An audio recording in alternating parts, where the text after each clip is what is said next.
This is Dr. Lisa Marie Bobby, and you're listening to the Love, Happiness, and Success podcast.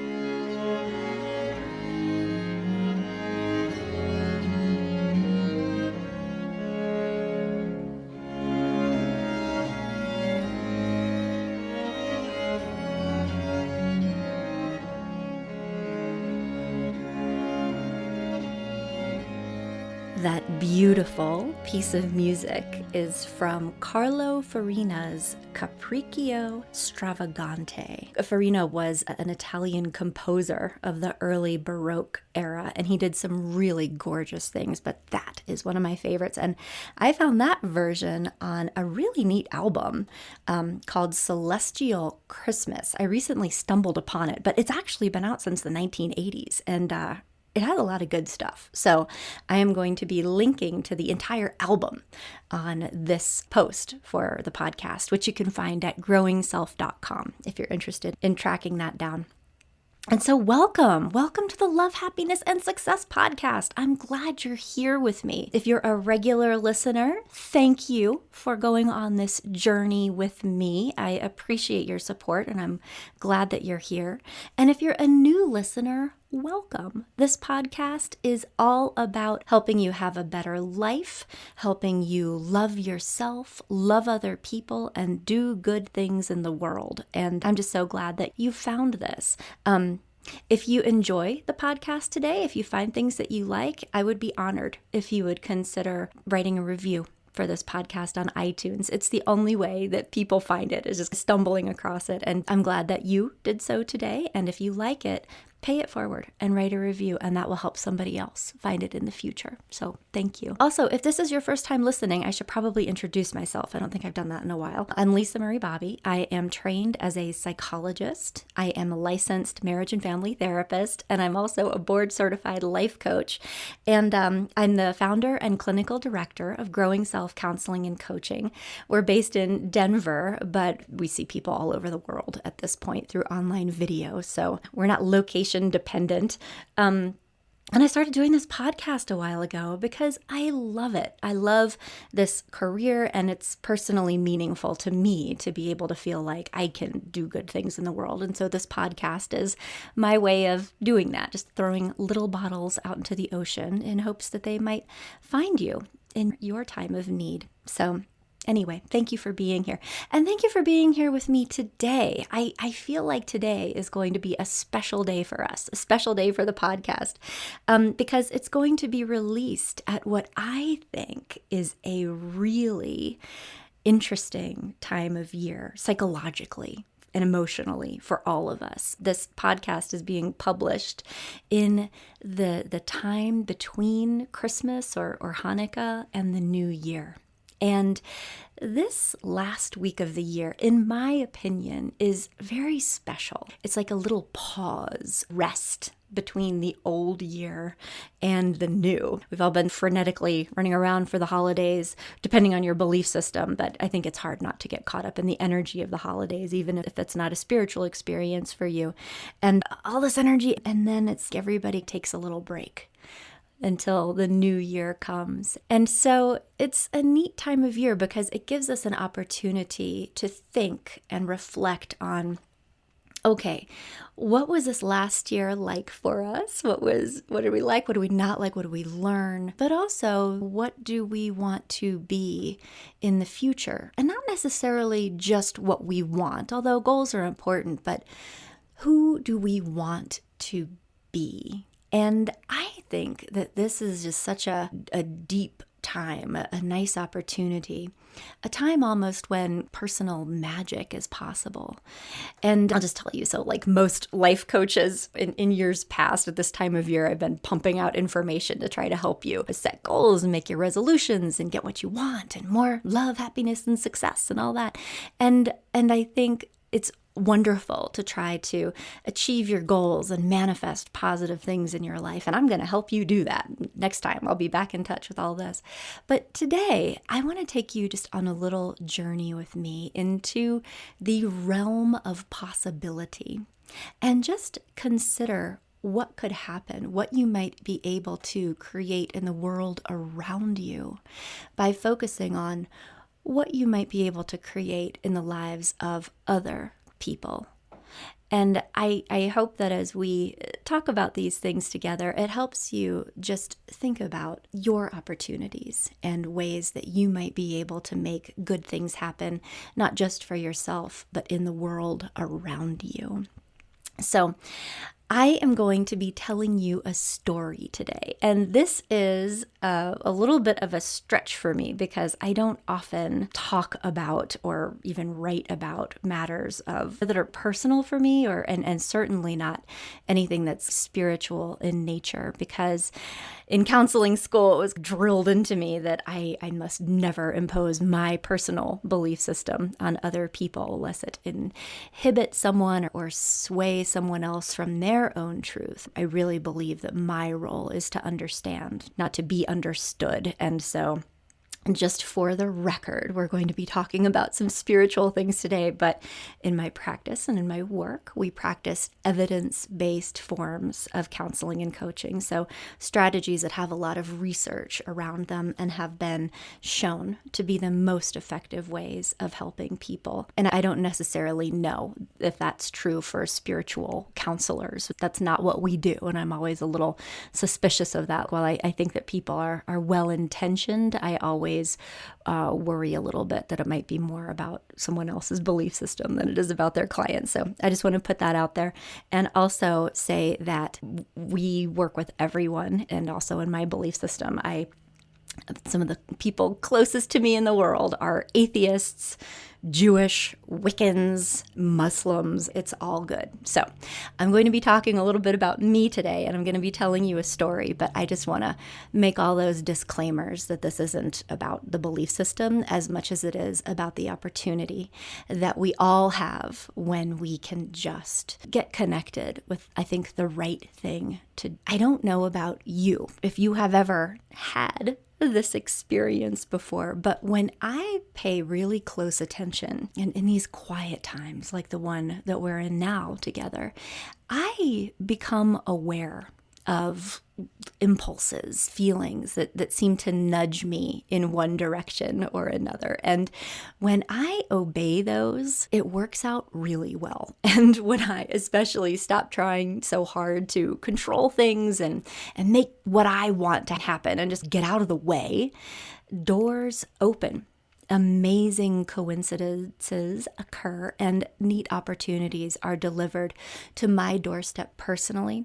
But what I want to tell you about today is how powerful this can be when we apply it to other people and the world around us. And so I'm following an impulse today to broadcast this. And I think in this time of year, it's this reflective season, but it also it seems like there are things changing in the world and that there are dark things happening in the world, wars and conflict and refugees and ugliness. And I'm obeying this impulse to throw this particular bottle out into the ocean in hopes that it connects with something inside of other people that inspires you to, as you think about your goals for this new year, thinking about being a force of good in the world and cultivating that more intentionally. I'm going to tell you a story about something that happened, and this is entirely true, every single bit of it, although it's a kind of a confidential story, so I'm changing names and identifying details and specifics in order to protect people's confidentiality. But I had a really extraordinary experience when I was doing my psychologist internship. So the final piece of my doctorate was to work for a year for free, basically. I think it worked out to be like $4 an hour. I don't know. But I was at a community mental health center here in Colorado. And it was a extremely difficult year for me. I spent it doing a lot of psychological testing and attempting to do therapy with a lot of honestly, severely and persistently mentally ill clients who had lived through horrible things. The clients I was working with at that time, they often led nightmarish lives. It was filled with intergenerational poverty and trauma, like working with people that had literally been tortured by their own parents. It was awful. And doing therapy with them felt like trying to glue a pulverized wine glass back together. It's like, where do you even start? There were just so many unspeakable things that I came into contact with during that year. I remember one testing case I had. I was sitting at this table looking into the eyes of this little girl who was cognitively disabled and living in an institution because her parents were Satanists, like actual Satanists that had induced her labor about 3 months early to ensure that she was born on 6/6 of '06. And that was only the first thing that happened to her. And it was awful. And so I don't mean to put all this poison in everyone's ears. Just because I was traumatized by all of it doesn't mean that you have to be. But during that period, I became aware that I think in a different way that there was darkness in the world that I hadn't really been fully aware of before. I think that my life has been fairly sheltered in some ways, and I was the idea of evil, that I didn't think that it existed. But after that experience, I do think that there are really just unspeakably horrible things in the world and that happen to people. And yeah, it's a lot of dark stuff. And so this was hard. It was hard to be around every day. Personally, I had things going on. My son was very young. I had taken the first year of his life off as much as I could to be with him, but he was about a year old when I started doing this and was still like the not sleeping thing. And anyway, it was a lot. And so I did the best that I could, but I was going through a rough time. I was traumatized. The needs of my clients were so great. And I felt like the resources that I had to work with were so small that I often felt really helpless. I felt like I was sitting in this tiny boat surrounded by drowning people who were like reaching out to me, and I couldn't do enough. I couldn't love enough. I couldn't help enough. I couldn't do anything to right the wrongs that had been done to these people. It was so profound. And in the community mental health system, we were lucky if we got to spend 45 minutes in a session like once every 2 or 3 weeks. It was basically like medication management. Are you going to kill yourself? Okay, no, good. That's what it was. It wasn't enough to really be able to join with them and have the kind of relationship with them that they needed to heal their hearts or just untangle these snarls. And because I was an intern and I think relatively fresh, I really cared. I tried. I took it home with me. I worried about people. And I noticed a difference between myself and the other interns I was with who were like wide-eyed and oh my gosh. And the therapists who'd been on staff at this place for years, some of them a decade or more. And they'd been living in this for a long time. And they had, I think, found a way to survive that feeling of helplessness and that horror and just the impossible caseloads by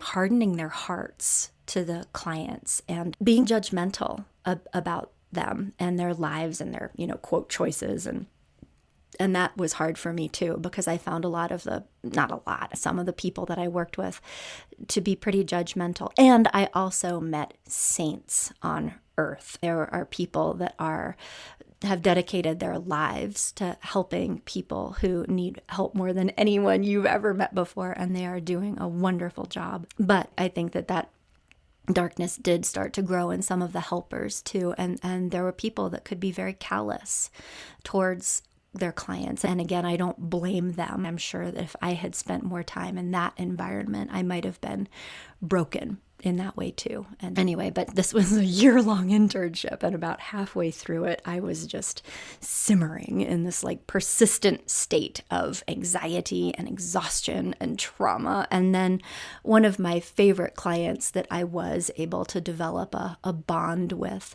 wound up dying of a, quote, accidental overdose that nobody'd even know that she'd had a opiate addiction. She had been keeping it hidden, but it was just such a shock. And losing a client in that way is just about the worst thing that can happen to a therapist. And so that was on top of everything else. And I was devastated. And it was so awful because I came into this field really hoping that I could help people and be of service to people.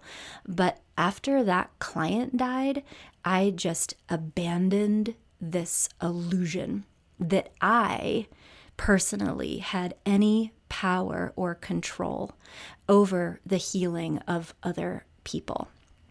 And in this state of sort of extreme helplessness, I realized what had always been true, and what I believe is true, is that it's not about me or what I do or what I say or what I write about in my blog. I think that I can throw little things out there, but what happens with that is really up to a power that is much bigger than I am. Because I say the same things all the time.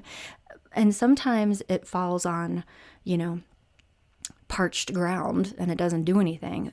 But sometimes what I do with people, it lands on like fertile ground and it grows. And that has nothing to do with me at all. That has to do with, I think, forces working inside of other people that can help them have this sort of epiphany, or they call it the aha moment. Like, I don't control that. That just happens. But that became very clear to me, that I try to help, but what happens is not up to me at all. And there was something about that idea that was very comforting to me. And so then every day when I went to work on my internship, I sat with that as my intention. Every day I would sit in my chair and I would say, I am helpless.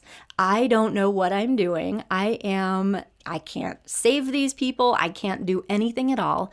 And I was just very present with that idea. And I just asked for whatever force in the universe could help them to go ahead and do that. And I said, I'm available. You can use my hands. You can use my mouth. I'll do whatever you want me to. I'm just going to step back because I can't do this. And so that was my intention all the time. All day, every day, it was like, I'm here. I'll say what you want me to say. I'll do what you want me to do, but please help this person because I cannot help this person. And I don't know. I felt like a fraud as a therapist because I think there's this idea that I should know what's going on and I should be helpful. And I tried my best. I really did. But just this idea was really comforting to me. I think it really helped me in that sense of helplessness. And so I was in that space for a while. And then one day I met Bob, which is not his real name, but I met Bob. And I was present for Bob's intake interview. So there's like a process when people come into the community counseling center, they get interviewed to see what their needs are and what their history is. And so I was doing that with a more senior therapist, and I did a lot of those. But Bob's interview was notable for the fact that he was illiterate. He was a 50, 60-year-old man, and he couldn't read any of the intake documents. And I remember the senior therapist who was conducting the interview that I was observing, I remember her like looking at me and rolling her eyes over his bent gray head as he was trying to draw out the letters of his very short name. He wrote like a 6-year-old. It was really sad, and I really felt for him. And I think, thinking back, he was probably in his 50s, but he looked like he was about 70. And he had spent most of his life profoundly addicted to alcohol and drugs. When he could work, he had driven a truck. He acquired multiple DUIs in the process, which is scary to think about. But he had done like truck driving, a lot of physical labor that really took a toll on his body. Over time, he had a lot of health problems, like his back was all messed up. And he was a character. He would wear this like puff front John Deere cap, and he had this really like gross, that's how he talked. And I never did any psychological testing with him. I was his therapist. I wasn't doing testing. But if I did, he probably would have had an IQ like in 70s. He was cognitively disabled, and he had struggled his whole life to understand what was going on around him. He talked about even being a kid and being in school, and he didn't know what was going on. And so I think that he just slipped through the cracks, and he had always been that way, and he just never got services. He never had any intervention when he was a child. And so then drugs and alcohol started to get very powerful in his life. And I suspect he might have compensated for something. He knew enough to know that people were looking down on him, and he knew enough to feel anxious that he didn't know what was going on a lot of times. And it was, yeah, I really felt for this guy. And so he had come to therapy because he was depressed. And as we talked, the story sort of spooled out of him. And 20 some years ago, when he was a younger man in the darkest pit of his addictions, he'd had a child. And at some point very early in this child's life, her mother wisely had prevented Bob from having any more contact with her because he had been really out of control at that time. He was addicted to cocaine as well as alcohol, and he could be violent. He was like crazy. He was out of control, stealing things, and like not somebody that you want to have your young child around. And so the mom fled with the daughter, and they went out of state, and Bob never saw either of them again. But now he had worked through his addiction. He was in this quiet space of his own life where he was reflective and thinking about his life. And decades later at this point, in the cold light of almost sobriety, he really had terrible grief and regret over the loss of his daughter. He beat himself up. He felt incredible guilt over the time that he lost with her, and he felt that there was no forgiveness. There was nothing was redeemable. It was just broken forever. And I think because of that and that grief, it made him feel really depressed, and he was really stuck. He just spent his time sitting in a chair at home, collecting checks and just ruminating about this. And so I really wanted to help Bob to find that sense of forgiveness and work through the guilt. And in my heart of hearts, I had a little fantasy that he might be able to reconcile at some point with his daughter. But it was hard. It was hard because the ways that I knew how to do that, I think with other clients that had been more like higher functioning, those weren't possible to me at that time. So he had a lot of reasons why he couldn't actually contact his daughter, even though he thought that his sister might know where his daughter and her mom were. He had all this anxiety that he would be rejected if he reached out because of the terrible things that he had done. And he couldn't do some of the things in therapy that I think would have helped him work through that. So some people, I might use an empty chair next technique and okay, talk to your daughter, and what would you like to say to her as a way of processing it. Sometimes in therapy we'll write letters, which is also a nice way of getting into contact with those feelings and being able to communicate things like remorse and apologizing in a way that feels safer but is still psychologically very powerful. But we couldn't do that because he couldn't write. And so I just sat in my chair having no idea what to do as usual. And I sat and just asked for help, and this random thought floated into my mind, which was that maybe I could write the letter, that he could tell me what to say and that I would write it. And so that's what we wound up doing.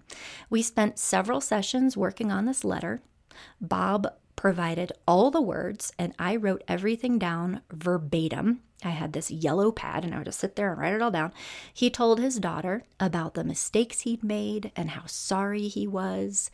He let her know that losing his relationship with her was the tragedy of his life and how much remorse he had. He told her how much he missed her, how often he thought about her.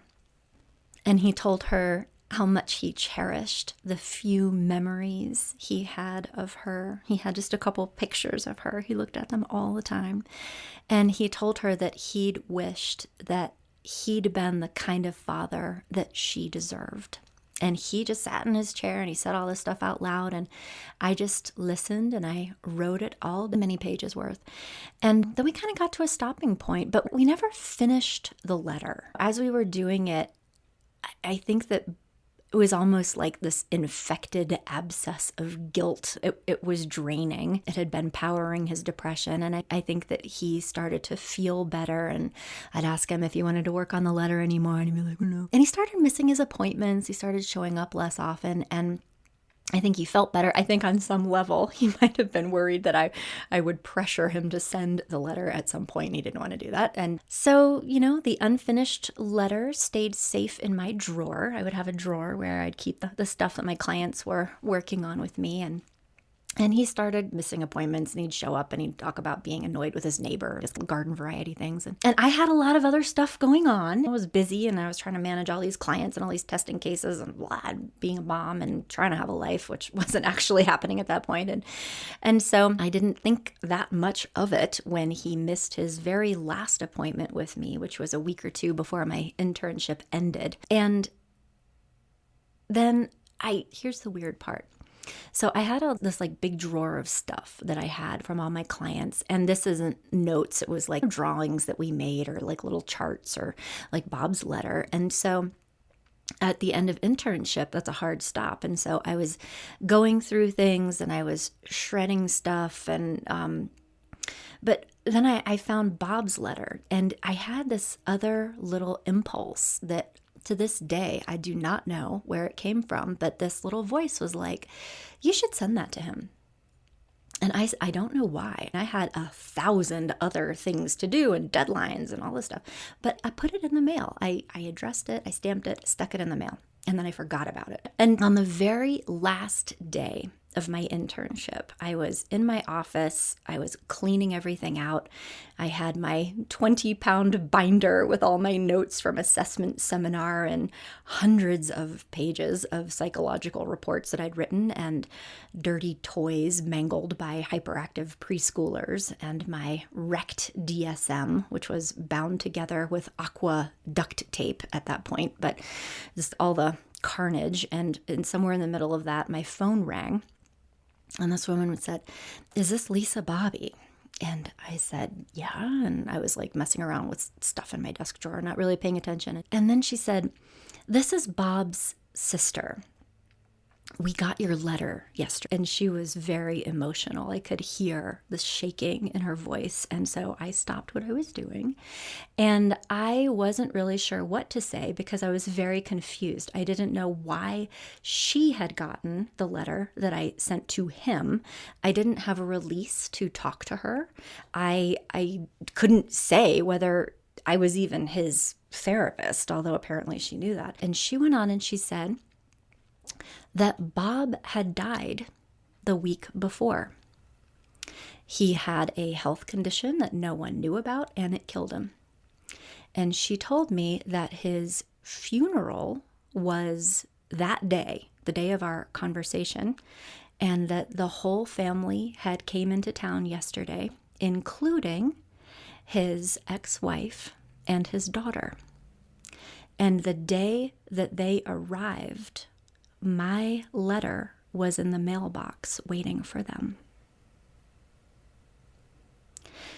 And I remember almost having an out-of-body experience at that moment. It was like reality just slid sideways. The odds of something like this happening by chance was staggering. I replayed the sequence of events in my mind and just experienced the awe of watching all these little puzzle pieces fall into place, just so to create the moment when Bob's daughter, who'd had zero contact with him for over 20 years, received a letter from her illiterate father in which he poured out his heart and made amends to her, and that she received it on the day she arrived for his funeral.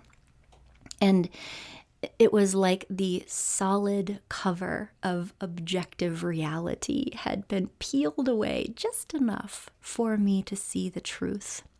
That there is this divine force looking for opportunities to intervene in our lives all the time. And on this one occasion, at least, it had connected. And that was the day I learned for sure that when we're asking for help, it does not go unheard. And that when we make space for this force to operate, it does. Because in talking to Bob's sister, and later I did actually talk briefly to his daughter, but I learned that this girl had not been okay, that she had spent her whole life feeling abandoned and rejected by her dad, wondering what she had done wrong to create that. And she felt unloved and she felt worthless as a result of that. And so I know that God needed her to have that letter. And so he mailed it with my hands. And to this day, I know that I had absolutely nothing to do with any of that. I was the equivalent of the extension cord that one plugs in from the wall socket to the electric fan. I was the conduit. That's it. But I was available at that time because my absolute helplessness had created a vacuum, a void of ego that I think allowed something else to step in. And at the time, I was open to any and all help just because of my desperation. But I've learned since then that I don't necessarily have to be scared and overwhelmed to tap into that force that I think is trying to help all of us all the time. I just have to ask for help. And then I also have to obey the little nudges and whispers and pick up the opportunities that get put in my path. I have to recognize it. But mostly, I just have to stay out of the way and trust that something else knows what needs to be done, especially when I don't. And I think that's very true for even the podcasts that I make or the things that I write. I have an impulse to do that. I feel like I should. I don't know why. I don't get paid for it. There's nothing that comes out of it, but I'm obeying every time I make one of these for you. And so what I would like for you to consider in this quiet, receptive time between the old and the new, there is a space between the person you were and the person you are becoming, is that all of this is just as true for you as it is for me. Everything you do, everything all of us do, it rings an energetic bell that reverberates into the lives of other people, even though you might not understand how, but your efforts matter. Even if you feel like you are failing in the present, and even though you might never witness the fruit of the seeds that you plant today, doesn't mean they don't matter. Everything that you do that is loving, generous, that is helpful, it ripples out into the world. It touches other people and makes it a better place. I think that just trying to be decent matters. Every time you practice patience, compassion, love, respect, fairness, even just in your own family, it rings like a bell. It touches people and it also touches people that you might never meet, but who still benefit from your kindness in mysterious and unexpected ways that you might never know.